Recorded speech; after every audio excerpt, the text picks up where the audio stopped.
Yo,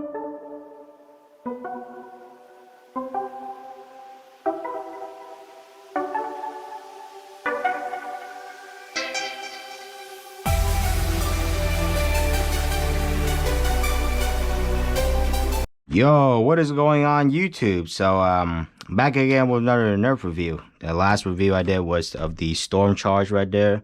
Seems like you guys enjoyed that one, so I decided to bring back another one, but this time it's Adventure Force.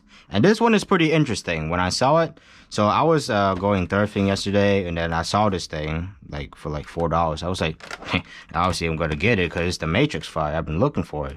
So this is called the Adventure Force Matrixfire. By the time I found it, the only thing it was missing was the grip, but I'm not sure that's really important anyway, since I can just hold my hand like this, so it's not really big of a deal.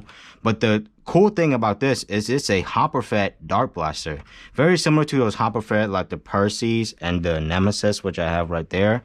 But this one is a dart blaster, not a rival ball blaster. So in hopper-fed, in a dart blaster, that looks pretty cool. So let's start up in the front of the blaster. Of course, it does not have a barrel attachment because it is an Adventure Force blaster, but you know, this blaster's barrel is already long enough anyway, so adding a barrel wouldn't really be necessary.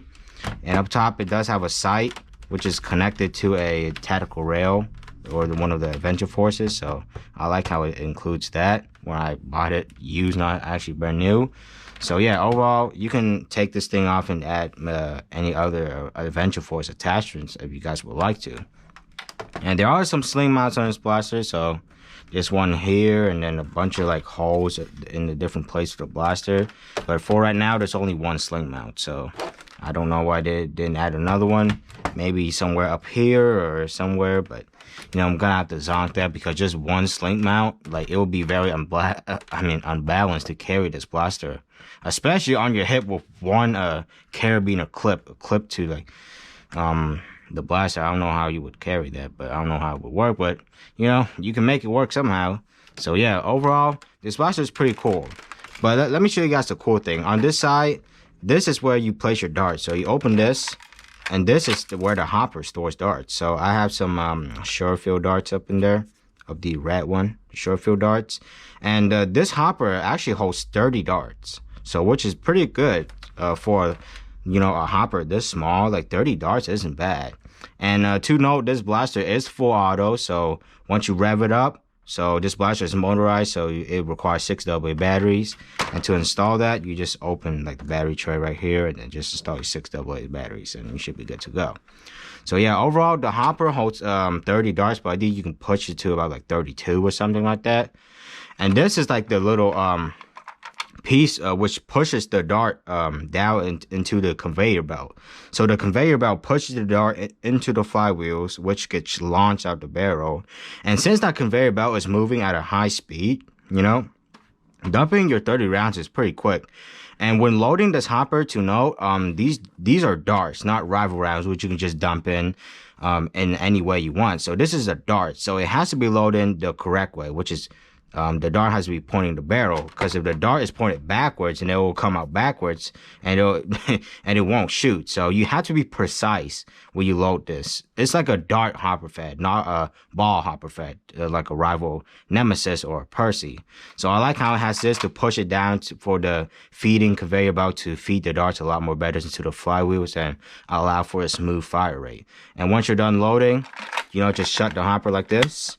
Just like that. And when you want to open it to reload, just push this little button up here, and then it will move up. So that's a feature I really like, and you know, it's pretty cool actually. And now to the grip. So the grip is very comfortable. The rev trigger is very big. I can fit almost like 2 hands. I mean, not 2 hands, 2 fingers on the rev trigger. So I think that's a kind of a zonk, because if I put my hand there, it can easily go off like this. So not really a big fan of that, but at least it's easy to press. So yeah, to the trigger pull is pretty standard. This blaster is a full auto, so just call it a full auto hopper fed dart blaster, which is pretty much what this thing is, which is pretty cool because I never seen a hopper fed dart blaster before, which you can just take your darts or have spare darts in your pocket and just dump them in, just like the rival Percy's and the Nemesis, which I really enjoy those two blasters. So yeah, up at the bottom here, there's an industry tactical rail for the grip that it comes with, but I bought it used, so it doesn't come with one. I wish it did, but you know, it's not really big of a deal. So yeah, overall, you know, that's all about the overview of this blaster. You just load up your 30 darts, or you push your 32. You install your 6 AA batteries, rev up the blaster, and pew pew away. So let's go to a firing test and see how the Avenger Force Matrixfire performed. So yeah. Okay, so now we're at the firing test of the Avenger Force Matrixfire. And I'm pretty interested, or I'm pretty curious on how this thing is going to perform. So full auto dart blasters, especially hopper fed, like, you guys have seen the Hyperfire. That's also a full auto dart blaster, but it's not hopper fed, it's magazine. So yeah, let's see how this thing performs. Sound test. Pretty powerful. Let's see how it performs. Oh wow.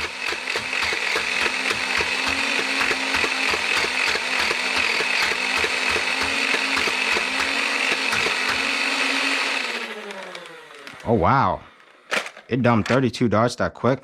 Oh, there was one more round in there, but overall it dumped the blaster quite good, or it dumped the whole hopper quite fast. And you know, the conveyor belt doesn't feed the darts as consistent as a rival blaster or hopper fed one, but overall it works pretty well. I do like it. It doesn't shoot as fast as the Nemesis or the Percy's, but I would say the fire rate is around kind of the same with the Nemesis. The Nemesis is just a little bit more smooth at feeding the round. So yeah, overall firing test not bad, solid. Okay, so as you guys can see, that was the firing test of the Avenger Force Matrixfire. And overall, I think the firing test is pretty solid for this thing. You know, it feeds pretty well. Just same for that last dart that didn't get into the conveyor belt and sort of got caught in there. But overall, the firing test was good. Now, I'm going to have to zonk this blaster in a couple ways. One is it's very slow to reload because, you know, usually a normal hopper blaster like the Nemesis, you can just, you know, open your hopper up and dump in your balls, and then you don't have to load up all 100, and then you shut the hopper and then you're ready to fire. But with this blaster, even though you can dump your darts in almost the same way as a rival blaster, you have to be consistent. So consistent means the darts have to be pointed the way of the barrel, because you don't want your dart launching like backwards or getting caught in the flywheels, because there's no way to clear a jam if it gets caught in the flywheel somewhere, because it's very hard to clear it out if it jams. So with this blaster, you have to be consistent. But a hopper fed blaster isn't meant to be very consistent when you're loading it. Like, if a hopper fed blaster is meant for fast reload, so if you're in the Nerf war, you're out of ammo, you can just get your rounds and just dump them in, and then you're ready to go. But this one, you have to be consistent. So when loading your darts in, it has to be pointed the way that the barrel is pointing. But with a rival blaster, since it's the ball, it doesn't really matter. Like, you can load them in any way you want, from like a canister, from like anything, like a bag or something like that. But with this one, you have to be consistent. You have to be looking inside the hopper when you reload them. The darts in, my bad. But overall, that's the thing I'm going to have to zonk. And I'm personally not going to be taking this blaster to a Nerf war, because, you know, you have to be consistent. So if you're in a Nerf war, like, you have to sit there loading all 30 darts up in like probably like 6 minutes probably. You don't have to load up all, but like, imagine you have to be consistent with a hopper fed blaster. I'm not really a big fan of that. So yeah, that's all I have to point out. It's kind of similar to that Percy's, where the hopper door was a little bit too small, but you know, overall it's pretty good. But that's the only thing I'm gonna have to zonk about this blaster, is you have to be consistent with it. And since it's a hopper blaster, I will have to zonk, because you're supposed to be fast with hopper fed blaster. Like, you should be able to dump rounds in and then you're good to go. But with this one, you have to sit there, open up your hopper, and like take the time and the dexterity to sit there and be consistent with your darts. Even if you're at a Nerf war, you'll probably be dead. You'll probably lose the Nerf war in less than like 2 minutes. So actually not 2 minutes, probably like 5 seconds. So yeah, that's how I'm gonna have to zonk by this blaster. I would not take this blaster to a Nerf war, but to plink around and play with the blaster, kind of like if you want a dart hopper fed blaster, then I would recommend it. So yeah, overall, that's all about my review. If you guys are interested in purchasing the Avenger Force Matrixfire, I will of course throw up the link in the description down below if you guys are interested in purchasing this blaster for yourself. So yeah, that's all about my review of this blaster. I hope you guys enjoy. Thank you so much for subscribing to my channel and turning on post notifications to get notified when I upload new videos. And we're almost at 4,000 subscribers already. So, you know, I appreciate you guys subscribing. So yeah, overall, that's all about this video. Again, thank you so much for watching, and I'll see you guys next time. Peace.